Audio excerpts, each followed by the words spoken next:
Hello বন্ধুরা, আমার আরও একটি নতুন ভিডিওতে তোমাদের সবাইকে স্বাগত। দিনটা ছিল রথের দিন।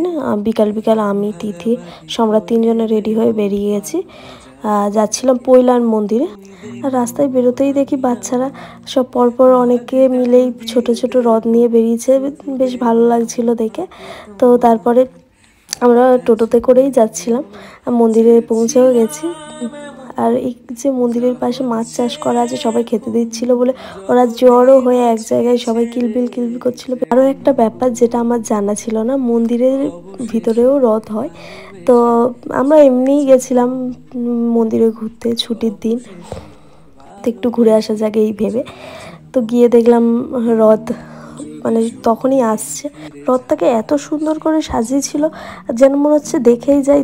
খুব সুন্দরভাবে রথটাকে সাজানো হয়েছিল। তো রথ দেখে মন্দিরের ভিতরে ঢুকতে না ঢুকতে বৃষ্টি এসে গেল। তো বৃষ্টি থামতে আবার বাইরে এসে রথের সামনে আরতি হচ্ছিল, সেটা একটু দেখছিলাম। আর প্রচুর ভিড় হয়েছিল ওই দিনকে।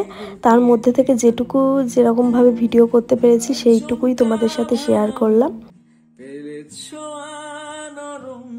আর ওই দিন না মন্দিরে ভোগের ব্যবস্থাও ছিল, তো আমরা অতক্ষণ ছিলাম না বলে আর ভোগ পাওয়া যায়নি।